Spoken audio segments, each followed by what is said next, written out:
1850, a Polish shtetl.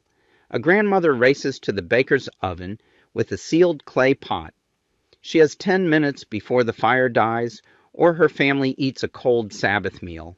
This wasn't just cooking, it was a high-stakes battle for survival, law, and faith.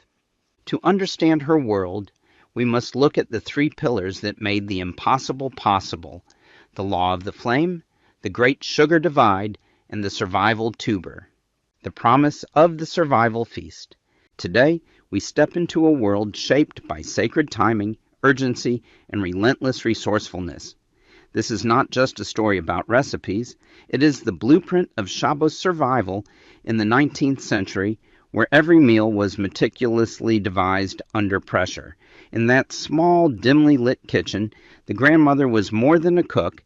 She was a strategist, a guardian of faith, and a provider fighting against cold, poverty, and time itself.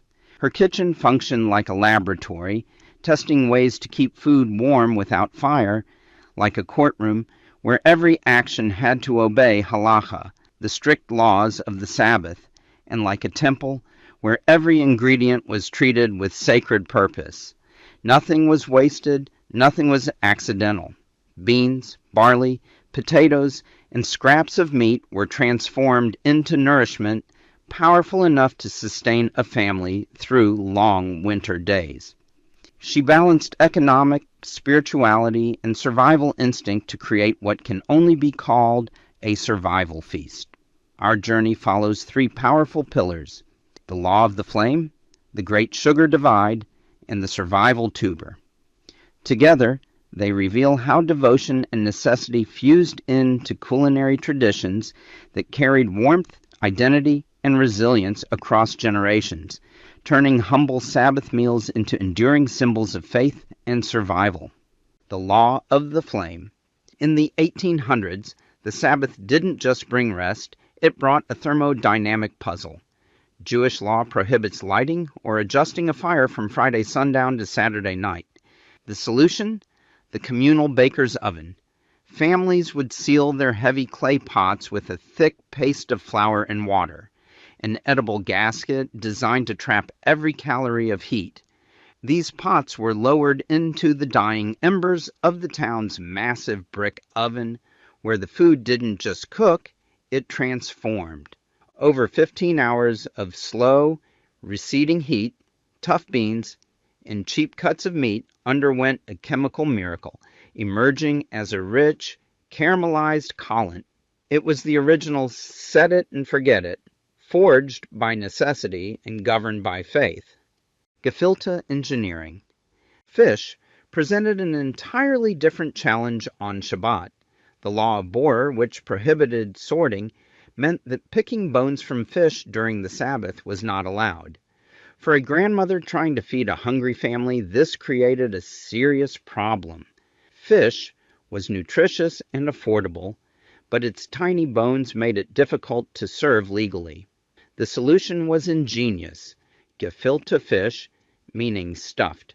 The fish was carefully ground before Shabbat, mixed with breadcrumbs, eggs, onions, and spices, then shaped into portions or stuffed back into its skin. By removing every bone in advance, the grandmother created a dish that followed Halacha while stretching a small amount of fish to feed many mouths. Geography shaped the flavor of this dish as well. In Poland and Hungary, where sugar from beet refining was more accessible, gefilte fish developed a slightly sweet taste. In Lithuania and Russia, where sugar was scarce and costly, it remained savory, seasoned heavily with salt and pepper. Law, economics, and survival worked together to shape what appeared on the plate. The pale oval pieces of gefilte fish may not have looked appealing to children, but they carried deep meaning. Each bite represented careful preparation, obedience to sacred law, and the grandmother's quiet determination to turn a difficult restriction into a nourishing and lawful Sabbath meal. The great sugar divide. The geography of sweetness was just as important as the geography of survival in 19th century Eastern Europe. A quiet culinary border, shaped by the rise of industrial sugar beet production, divided Jewish communities by taste. South and west of this sugar line, where beet refineries made sugar more accessible, Gefilte Fish, Kugel, and even challah often carried a gentle sweetness that softened the harshness of everyday life. North and east of the line, where sugar remained expensive and rare, grandmothers relied on pepper, onions, garlic, and salt to bring flavor to the Sabbath table. One simple bite of Kugel could reveal a family's origins, telling a hidden story of economics, geography, and survival. Raisins meant access to sweetness, onions meant necessity and adaptation. Recipes became maps of history, quietly preserving the realities of life in the Pale of Settlement. Sugar, once a luxury measured in careful spoonfuls, was more than an ingredient. It was emotional comfort in difficult times, a small act of dignity and warmth. Grandmothers used it sparingly and wisely, ensuring that every sweet note carried meaning, offering not just flavor, but a brief sense of relief, hope, and celebration in a world shaped by scarcity and endurance. The survival tuber. By the mid-1800s, potatoes had quietly taken over the Shabbos table, becoming one of the most important foods in Jewish homes across Eastern Europe. After repeated crop failures in Poland and Ukraine, grain became scarce and expensive, forcing families to rely on the humble potato for survival. What was once considered simple peasant food soon became the backbone of Sabbath meals. Potato kugel replaced the older noodle versions, turning into a dense, filling dish that could keep a family warm and satisfied through long, freezing days. Its heavy starch provided energy, and its low cost allowed grandmothers to stretch even the smallest pantry into a full meal. Eggs, milk, and fine ingredients were saved for rare occasions, but potatoes were reliable, affordable, and always available. At the same time, challah evolved into a powerful symbol of the Sabbath itself. During the week, families ate dark, coarse rye bread, practical and filling. But on Shabbat, a white braided loaf appeared on the table like a quiet miracle. Made from precious white flour and shaped with care, it honored the Sabbath bride, signaling that this day was different, sacred, and worthy of beauty. Even in hardship, the table carried dignity, reminding families that faith and resilience could transform the simplest ingredients into something meaningful and sacred. Schmaltz and fuel. Fat was not a luxury in 19th century Jewish kitchens. It was survival. Butter was scarce and often avoided in meat meals, so rendered chicken or goose fat, known as Schmaltz, became the foundation of Sabbath cooking. In the freezing winters of Eastern Europe, grandmothers spent hours slowly rendering fat over low heat, skimming away impurities and storing the golden liquid like treasure. Every spoonful mattered.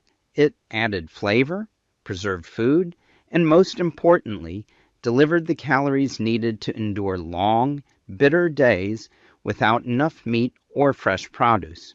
Beans, barley, and potatoes soaked up the rich schmaltz, turning simple ingredients into filling, warming meals that could sustain an entire family through the cold Sabbath hours. Dense kugels, sometimes called sinkers, were intentionally heavy, made with sweat, flour, and stale bread, so they would stay warm and filling for nearly a full day. These dishes were not meant to impress. They were built for endurance.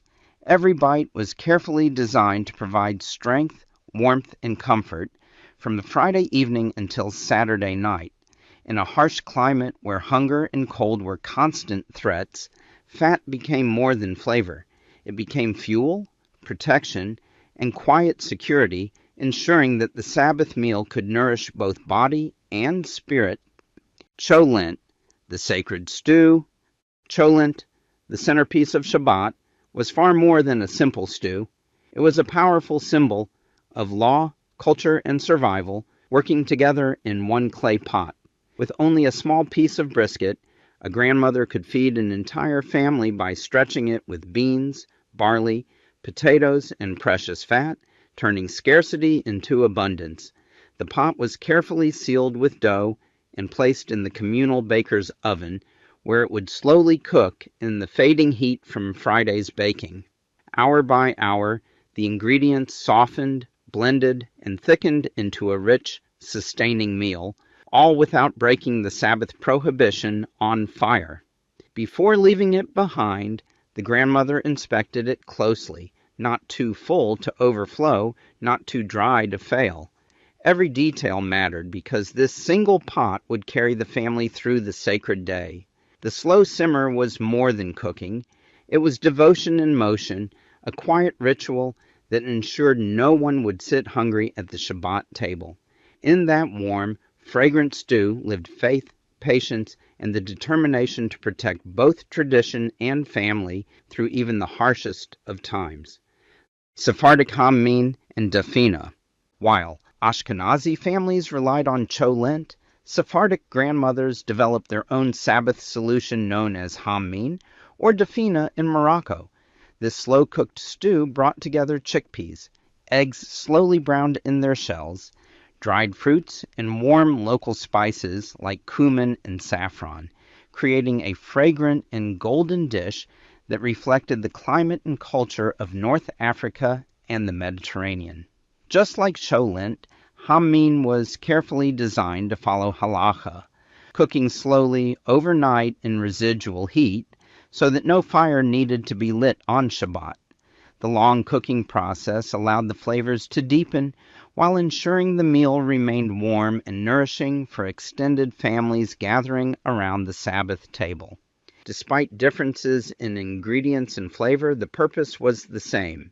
Both Ashkenazi and Sephardic grandmothers used slow, patient cooking to transform simple, affordable foods into sustaining meals that honored sacred law and protected their families from hunger.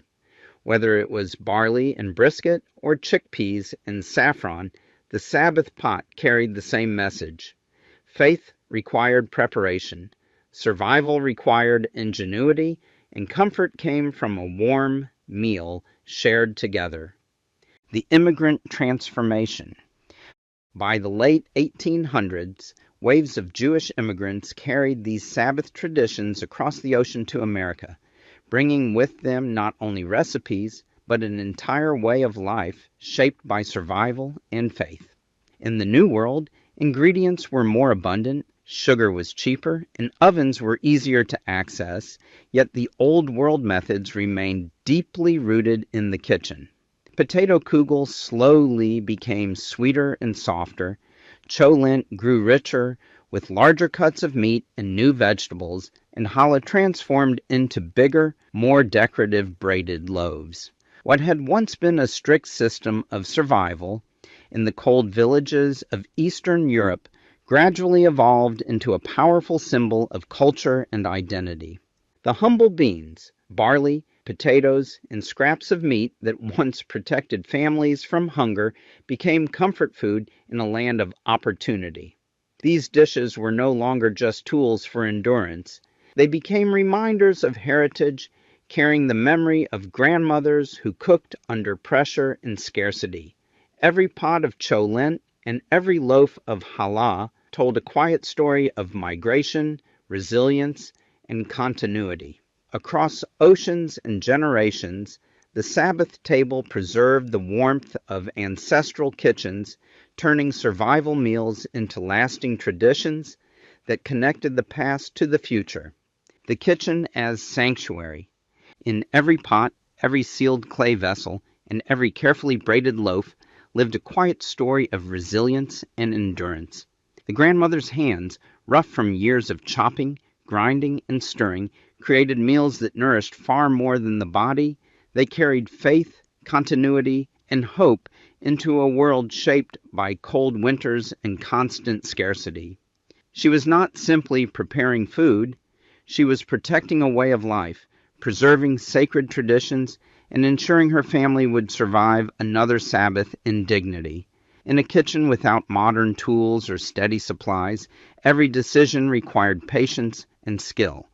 Beans were stretched, Dough was sealed, fat was saved, and nothing was wasted. Each simmering pot of stew, each dense kugel, and each carefully prepared piece of fish reflected quiet ingenuity and deep devotion. These meals were acts of love and discipline, built on centuries of knowledge passed from one generation to the next. Through long nights and harsh seasons, the Sabbath table became a place of warmth and stability, proving that, even in the most difficult conditions, resourcefulness and faith could transform simple ingredients into sacred nourishment and keep both body and spirit alive. Your grandmother wasn't merely cooking. She was fighting frost, obeying law, feeding her family, and preserving culture with every pot, loaf, and kugel. The urgent Friday race to the baker's oven, the dough-sealed Cholent, the dense sinker kugels, and the carefully sweetened or peppered Gefilte fish were all strategies of survival. They carried calories, warmth, and memory. In every bite, there was ingenuity. In every stew, faith. In every Sabbath loaf, identity. Next time you sit down to a Shabbos meal, remember, this was not just food. This was centuries of law, resilience, and sacred devotion cooked into a single pot.